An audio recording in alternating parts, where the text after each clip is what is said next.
your relationship is feeling imbalanced and you're wondering, am I wrestling with some codependency? What the heck is codependency anyway? The name of this podcast is Hug Me, I'm Insane, and my name is Perry Johnson, and today we are talking about codependency. So how do we know if we're struggling with codependency? I've come up with 14 signs to look for. One or two of them on their own don't necessarily point to codependency, but if you find yourself identifying with more and more of these as I go through them, there's a pretty good chance you may be wrestling with codependency. So let's get right to it.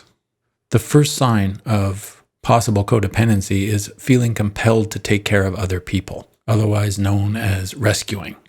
I am horrible for this. And by itself, many people will say, well, taking care of people is just being a good person. It's just being a caring, empathic, loving person. And that's not untrue. It's when that quality is combined with the other qualities that codependency begins to emerge.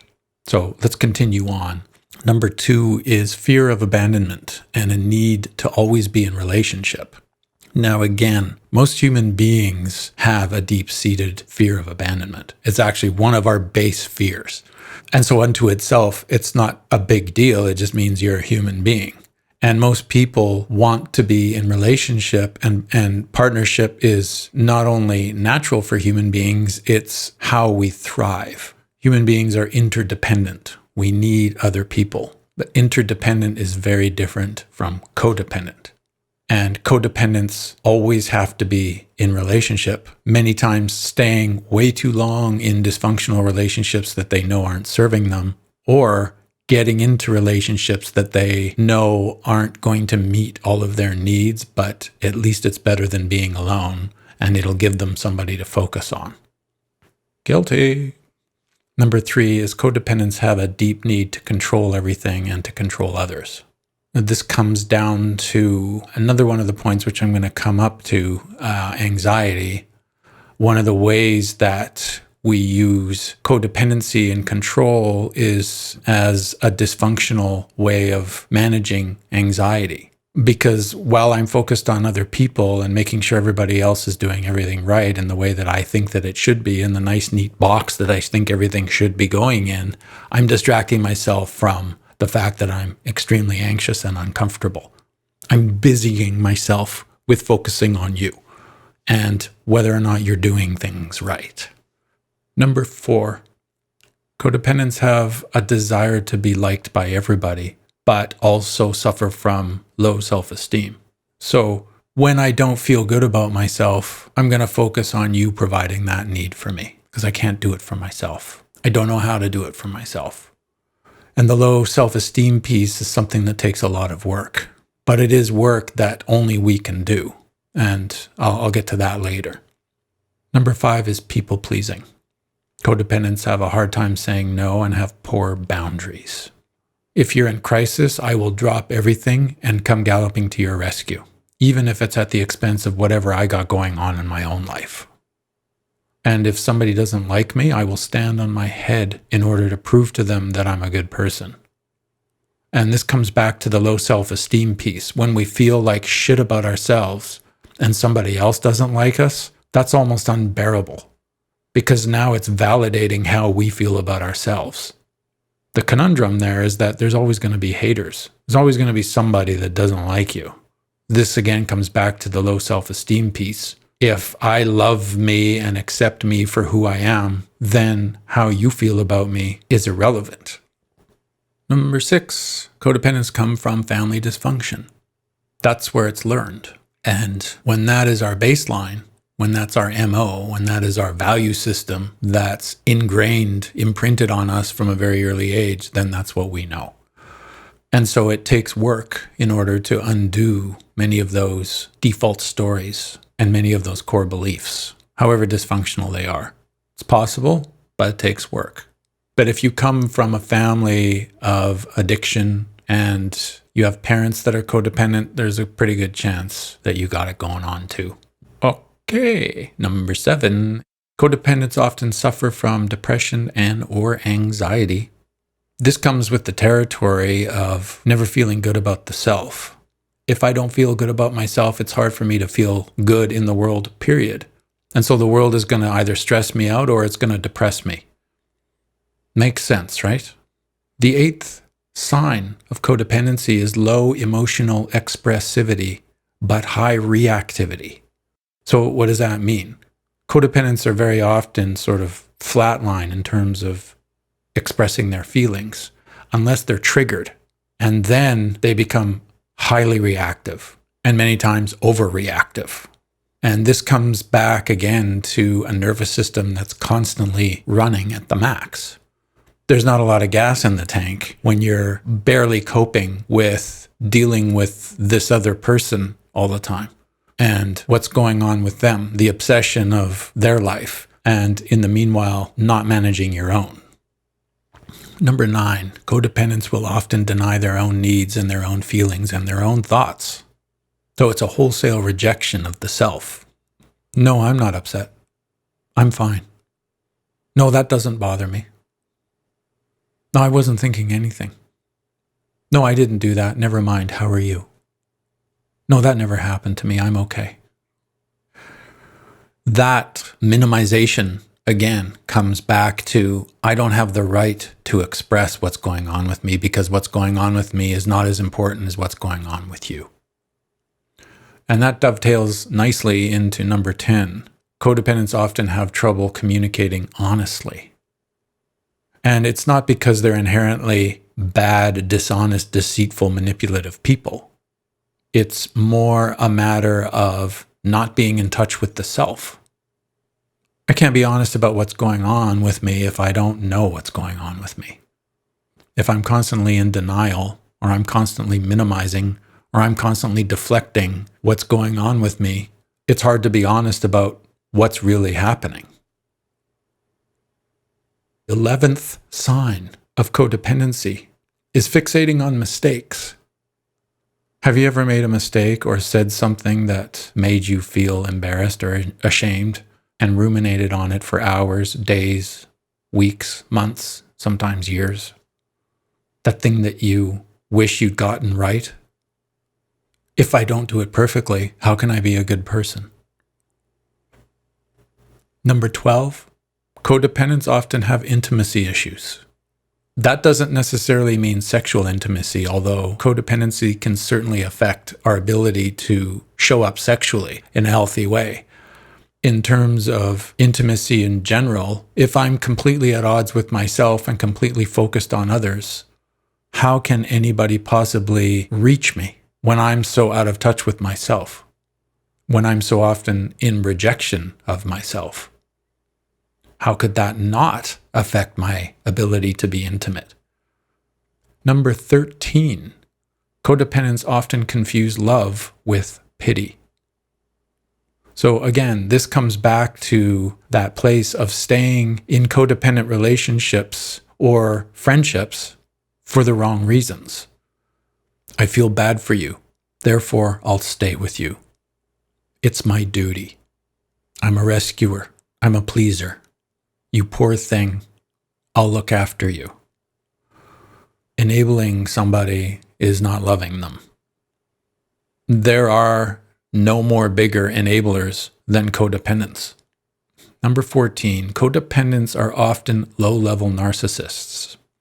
Now, low-level meaning some of the traits of narcissism can be present.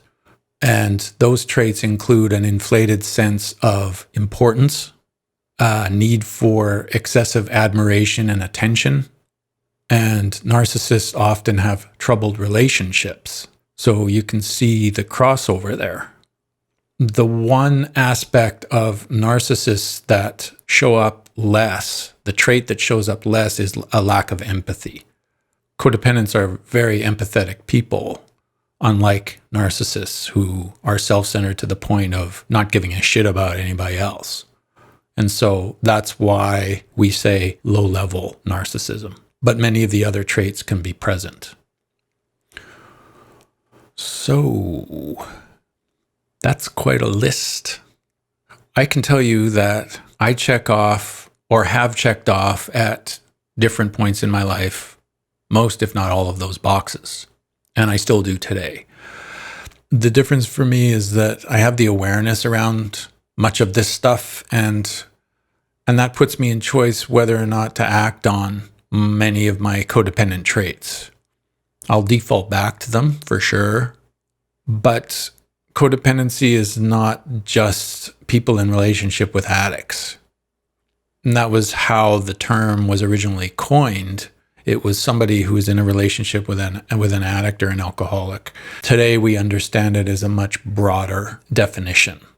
Two codependents can be in relationship with each other. That's a shit show. It's still very common for addicts to connect with codependents. Many family structures are based on codependent behavior. And so as a result, those children grow up with many of those values as being a normal, loving way of being. And this is where many of the distortions come in. I could describe codependent behavior for me as putting you ahead of myself, putting your needs ahead of my own needs, attempting to fix or rescue you, doing things for you without looking out for my own needs. Losing the me in the we. And so I've been taught to draw an invisible line where I can say, this is my stuff and this is not my stuff. Not even this is your stuff, just this is not my stuff. And I make that distinction because my codependency can manifest itself with anybody in any situation. And so I have to maintain that boundary in terms of my relationship with all people, anybody in my life. If I'm feeling insecure or down on myself, my codependency will kick in and I will begin to go out of my way to prove myself to people that I'm a good person when I have no call to prove to anybody whether or not I'm a good person. And this, again, comes back to that self-esteem piece, where in understanding who I am and what constitutes the good things about Perry and what constitutes the things that Perry is working on, in knowing myself at that level, it doesn't really matter what anybody else thinks of me because I understand myself. And me trying to fix you is robbing you of the opportunity of learning to fix yourself. And more importantly, I have to be willing to allow you that journey of discovering that when we continue doing the same things and getting the same results, that it's incumbent on us to change the processes. The problem isn't the processes. The processes will always yield the same results. All the processes that I have working in my life are working perfectly. But if the results of those processes are not serving me, then it's up to me to change the process. And if I'm in a relationship where somebody is consistently not meeting my needs, then it's up to me to either make a boundary and be clear in my communication that this is not working. And sometimes that takes mediation. Sometimes we need help with that. Sometimes we need to go seek counseling in order to navigate those tricky areas, because that can be quite emotionally inflammatory, having to navigate those waters with another person. And the other piece about that is that I have things going on that I don't necessarily see going on. And sometimes having that illuminated takes the skillful guidance of an impartial third party, a healthcare professional that can help me interpret what it is that my partner is saying to me in terms of how I'm showing up in relationship. So it's a two-way street. It's not just, oh, you're no good for me, goodbye.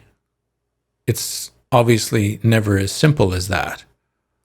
And it's also not, I'm no longer going to be codependent, therefore I'm doing nothing for anybody, because that's just swinging completely in the other direction.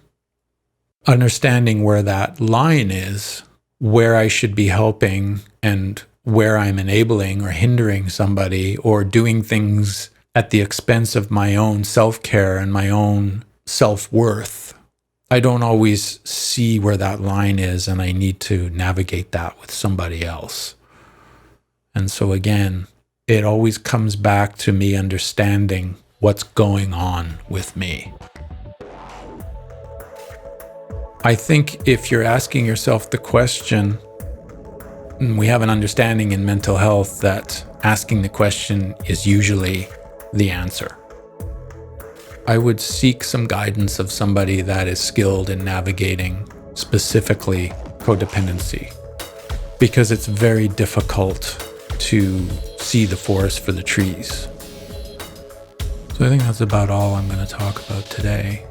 And I'll definitely be talking about this more in the future, but until that time, I'm signing off. See you guys soon.